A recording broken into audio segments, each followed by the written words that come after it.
If we continue to follow the trail of scattered pieces left to us, we can reclaim our divinity once again. But for us to know our divinity, we must also know thyself. As the ancient Egyptian proverb tells us, the kingdom of heaven is within you, and whosoever shall know himself shall find it. And this is because we are all ethereal beings, but we have forgotten this. So before we can unlock and understand the meanings within all the symbolism, we must first know who we are. This is where the key of the tarot, along with the newly uncovered knowledge from ancient Egypt, help us to reveal the truth that has been hidden for so long. To begin to know ourselves, we must once again think to the Fibonacci sequence and remember that everything expands and grows using this sequence along with sacred geometry. When we use this universal sequence of numbers and the golden mean spiral, along with the tarot, we begin to see this hidden information revealed. Everything in our universe births, expands, and grows using this blueprint. When we look further into the golden mean spiral, we can see it is divided into sections. When we correspond these golden mean sections to the major arcana in the tarot, we begin to understand the evolution of our souls and our true divinity. However, before we start down the path of the tarot and begin to unravel their secrets, let's first get a bit of history to this key that has been left to us. The tarot's original author is unknown. It is also uncertain as to exactly where and when the tarot came into existence. But it is believed that it originated in ancient Egypt about 3,500 years ago and was brought to Europe by the Rom or Gypsies as they travelled to Europe from India. Due to the increasing religious intolerance of the Antichrist Catholics and their attempts to suppress esoteric knowledge and sacred truths from humanity, the Magi who were in possession of this sacred knowledge were forced to encrypt these secrets into the tarot cards to keep this ancient wisdom safe from manipulation and destruction. The tarot was devised using the principles of the Kabbalah, but we can also see symbolism from ancient Egypt, the runes, astrology, and numerology. And they also equate to the chakras and colour symbolism. The tarot consists of a deck of 78 cards in total. This is made up of 22 major arcana cards numbered from 0 to 21, and the minor arcana consist of 56 cards. However, it is the major arcana cards that we will focus on to help us decode this hidden information. So now we have an understanding of the importance of the tarot, and that they are not just some novelty for telling fortunes, as we have been led to believe. So let's now look at the first card.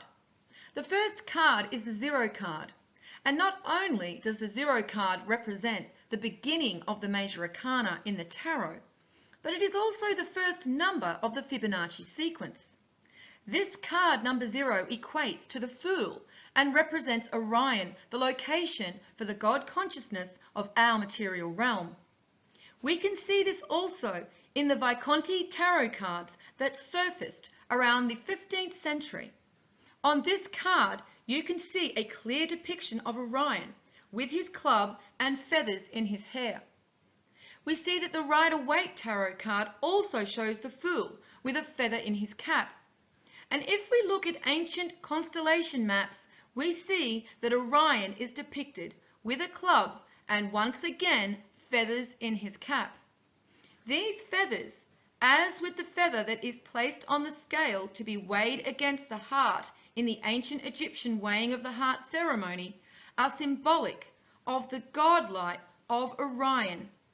Some feathers, like peacock and duck feathers, display their colour with a process called structural colouring instead of pigment.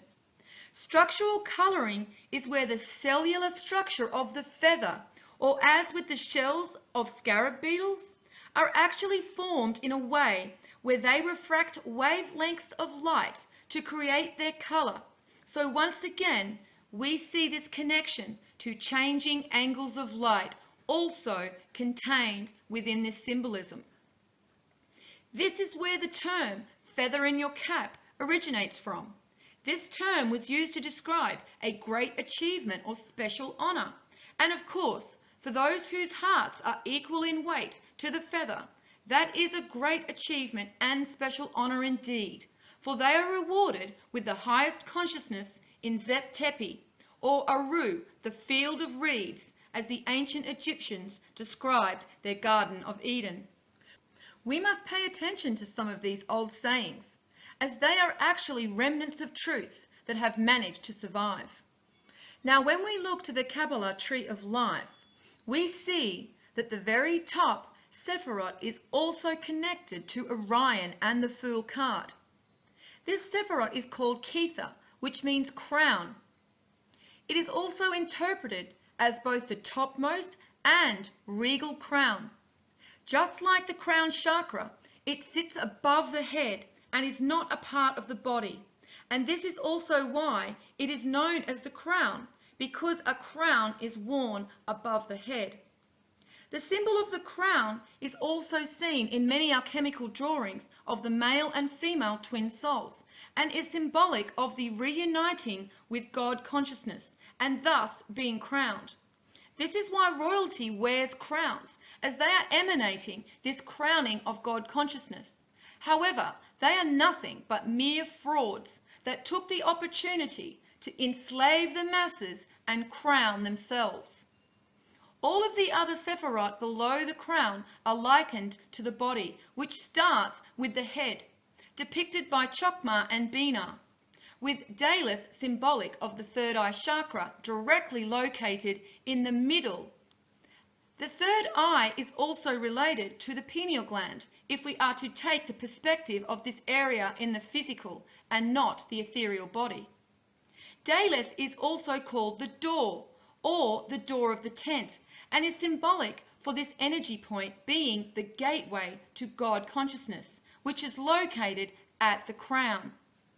If we look to Hindu mythology, we see that they saw the third eye chakra as a gateway, for they believed that the spiritual energy from the external environments could enter their body through this gateway, and hence they take the utmost precaution in protecting it with spiritually positive protecting forces.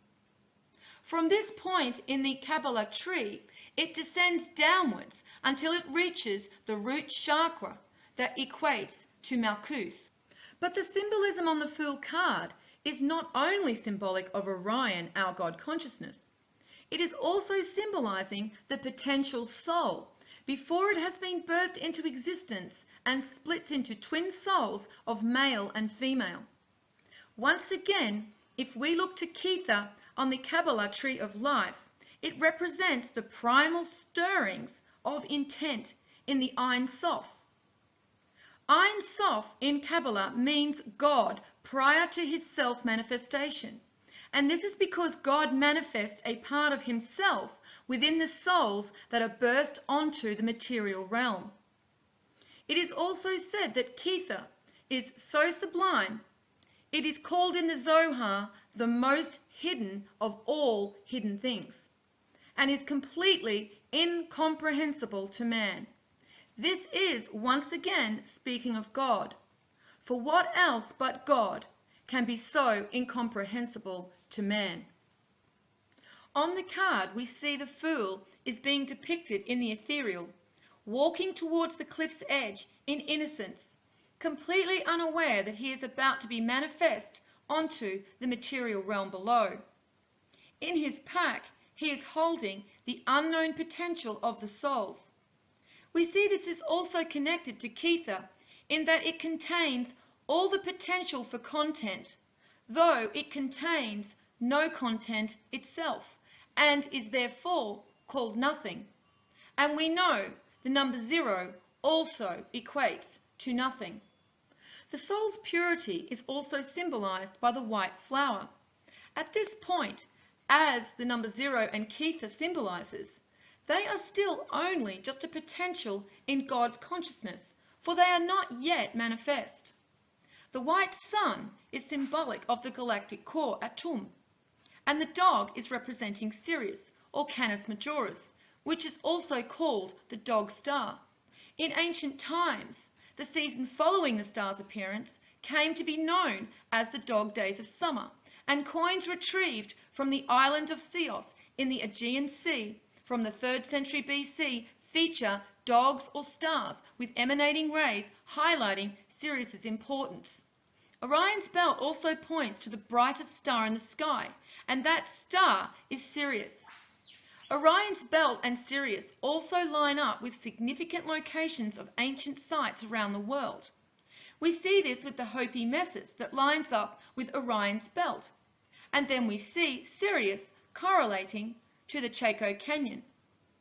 In Mexico City, the Street of the Dead lines up with Orion's belt, and Sirius correlates to the largest pyramid complex in the world, Cholula, the Great Pyramid of the Sun. In Egypt, we see that Orion's belt lines up with the 3 pyramids of Giza, and Sirius lines up to Heliopolis, which is one of the oldest cities in Egypt, and also known as the City of the Sun. So we can see that Orion and Sirius are definitely related to each other and have an important connection. So it is not surprising we see the symbol for Sirius in the form of a white dog on the Fool card. In the other symbolism of the card, we see the ice and the sun, symbolic of the polarity of God's infinite energy. For energy is always equal in polarity of positive and negative. That is what gives energy its force and momentum. So now that we understand what the Fool card is really representing, we will now look at the male and female twin souls once they have manifest into existence.